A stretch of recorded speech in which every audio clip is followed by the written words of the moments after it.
According to the NAACP, image is everything. I used to think so too until about 40 years ago. Well, it's a long road from what was called, ironically, the Golden Age, that is 1900 to 1930. Now let's skip 20 years from that to the 50s and 60s. We're going to take a look at one family, the Younger Family, they're called, from the 1989 version movie, A Raisin in the Sun. It stars Danny Glover and Esther Rolle. Now, the original version was in 1961 with Sidney Poitier, Claudia O'Neill, and Ruby Dee, which is what the era, what the family was based on. Lorraine Hansberry wrote the play based on the poem Harlem by Langston Hughes. It says, what happens to a dream deferred? Does it dry up like a raisin in the sun, or fester like a sore and then dry and then run? Does it stink like rotten meat, or crust and sugar over like a syrupy sweet? Maybe it just sags like a heavy load, or does it explode?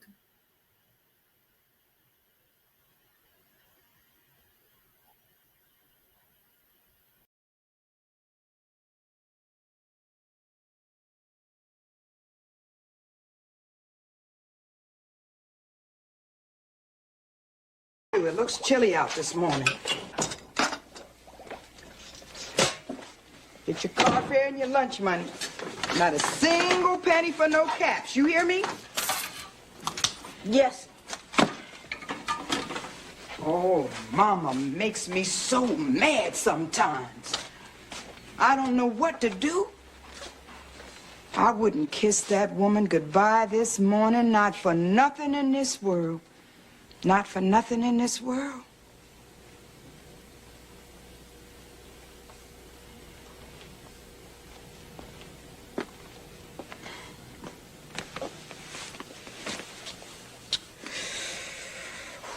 Now, whose little old angry man are you?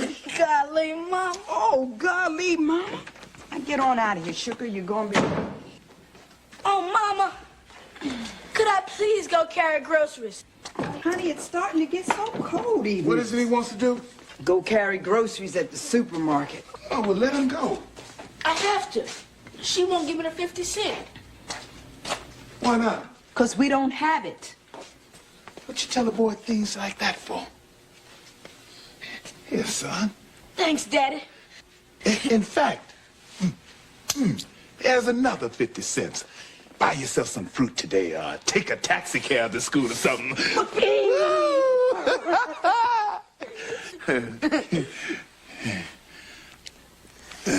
You better get down now and get to school, man. Okay. Bye.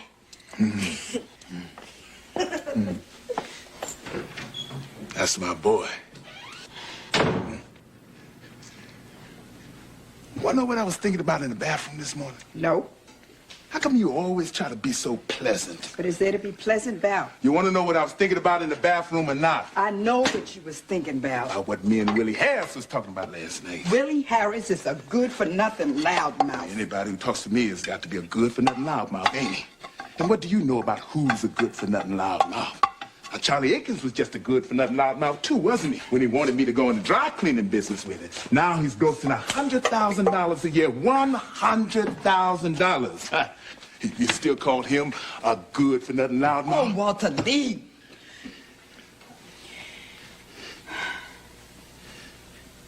You're tired, ain't you, baby? Tired of everything. And me, the boy, the way we lived, this beat-up hole, everything, ain't you? So tired, moaning and groaning all the time. But you wouldn't do nothing to help, would you? You couldn't be on my side that long for nothing, could you? Walter, leave me alone. A man needs a woman to back him up. Walter! Mama would listen to you. You know she'd listen to you more than she do me and Benny. She'd think more of you. Now, all you have to do when you sit down with her and you drink your coffee and talking about things like you do, and you sip your coffee, see, and say easy like that you've been thinking about the deal that Walter Lee's so interested in, about the store and all. And then you sip some more coffee. Like what you're saying ain't really that important to you. And the next thing you know, she listening good and asking you questions. And when I come home, I can tell her all the details. Oh, baby, this ain't no fly-by-night proposition. I mean, we figured it out, me, Willie, and Bobo. Bobo? Yeah. You see, this little liquor store cost $75,000. We figured the initial investment on the place be $30,000. See, that's $10,000 each. Of course, there's a couple of hundred you gotta pay so you don't spend your life waiting on them clowns to get your license approved. You mean graft? Oh, don't call it that. You see that? That just goes to show you what a woman understands about the world. Baby, don't nothing happen for you in this world unless you pay somebody off. Walter, leave me alone.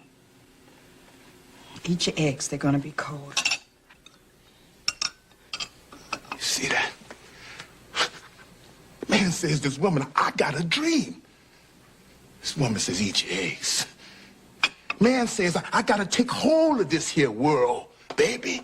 And a woman will say, eat your eggs and go to work. Man says, I gotta change my life. I'm choking to death, baby. And this woman says, your eggs is getting cold. Walter, that ain't none of our money. This morning, I'm looking in the mirror, and I'm thinking about it. I'm 35 years old. I've been married 11 years, and I got a boy who sleeps in the living room. And all I got to give him is nothing but stories about how rich white people live. Eat your eggs, Walter. Damn them eggs, damn all the eggs that ever was. Then go to work. You see that? I'm trying to talk to you about me, and all you can say is eat them eggs and go to work. Honey, you never say nothing new. I listen to you every day, every night, every morning. You never say nothing new. So you would rather be Mr. Arnold than be his chauffeur? So I would rather be living in Buckingham Palace. That's just what's wrong with the colored women in the world. Don't understand about building the men up, making them feel like they're somebody, like they can do something. There are colored men who do things. Yeah, no thanks to the colored woman. Well, being a colored woman, I guess I can't help myself none. Yeah, we just a group of men tied to a race of women with small minds. No, Willie. No.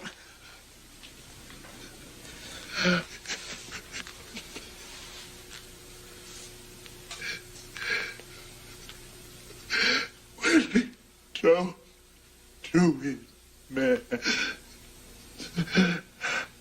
Please don't do it. Not twist that money, man. No. No. No. No. No. God, don't let it be true. I can't.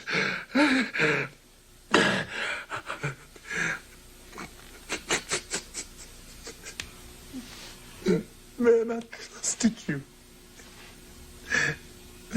Man, I put my life in your hands.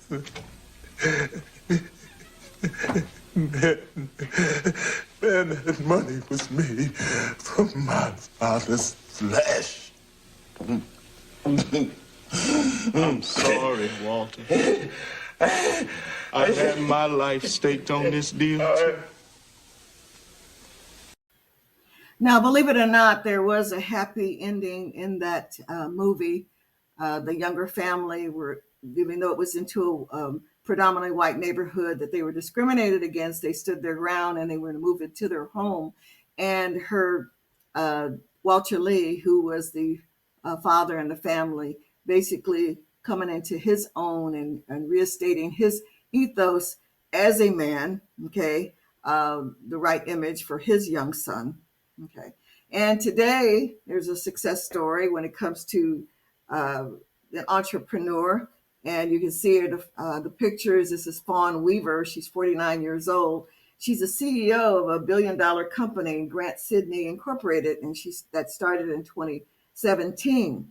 And she co-founded the Uncle Nearest Premium Whiskey to honor Nathan Nearest Green, a former slave who was the first known master distiller, or moonshiner to the layperson, who taught Jack Daniels the secret to making whiskey. Now, we do honor her accomplishments. However, I do question her choice of commodity because its harmful effects on people. liquor is still a drug, no matter how you look at it. Now, Fawn's not yet a billionaire. That is her own personal net worth. However, we do have quite a bit of billionaires. In fact, we have 26 of them. Now, keep in mind, I notice you know a lot of these faces here. Some you may not know. There's Robert Smith. There's one on the second row next to Tyler Perry to the right. Uh, this gentleman is actually the CEO of the Calendly company that we use when we set up our one-on-one. When I used, and I got that from Brother Mark to set up for the one-on-one meetings. Some of the others you notice with the right to the left of Magic Johnson, up there on the second row, Sheila Johnson. Okay, she actually is married to, well, was married. She was divorced now, to Robert L. Johnson on the last row to the left, to the right of Michael Jordan. He actually is the one who co-founded with his wife, his then wife, Sheila, the BET. And they sold that for a few billion dollars.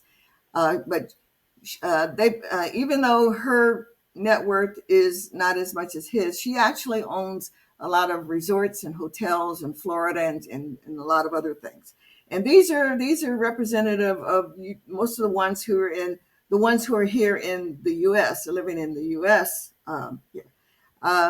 We actually, the one to the farthest right on the third row, we know that's Sean Combs, or better known as Puff Daddy.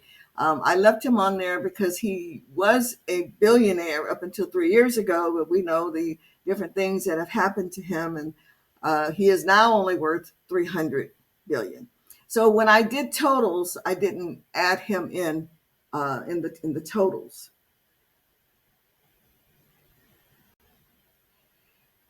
And these are the Black billionaires that are considered biracial or multiracial: Alex Karp, Rihanna, Tiger Woods, and Michael Lee Chin. And they actually lump all of us together when they use the term quote unquote Black billionaires. Those of us in America and those in Africa, okay, because after all, they consider us African Americans, okay. I won't go over all of these, but one that the first gentleman at the top in the first row, Aliko Dangote, he actually is worth 23.2 billion. Next to him, Mohammed Alamundi, 10.5 billion. And down on the very end, on the second row to the farthest right, I have to recognize Folorunshio Alakija. She is actually worth 1 billion. Okay, one of the females who worth $1 billion net worth. Now, mind you, this net worth is not their companies; it's their own personal net worth. On the bottom row, Isabel dos Santos. I left her on here for now. However, she was a billionaire. However, it's kind of skeptical right now because she is actually being charged with embezzlement. Okay. So I didn't include her in any of the totals. But for the white billionaires, as you can see listed here, and the white billionaires, these are all those who are in America. Okay. That's what I did here. And you can see I went from the highest to the lowest, starting with Elon Musk at 395.6, all the way down to the lowest, Carlos Slim Helu at 91.6 billion. Now, the total of all 26 Black billionaires combined total net worth, mind you, we're taking into account the Americans and Africans together. So there are 26 of them. Their total combined is 120.5 billion. The total of all 11 of the white, quote unquote, white billionaires combined total net worth is 1.85 trillion. Okay. This means there are more than 2 times as many quote unquote black billionaires in America and Africa, that is 44%, than white quote unquote white billionaires in America alone, 56% of that total. But the white billionaires, quote unquote, have almost 15 times as much total net worth in just America, okay, 93%, as the quote unquote black billionaires in America and Africa, which is only 7%.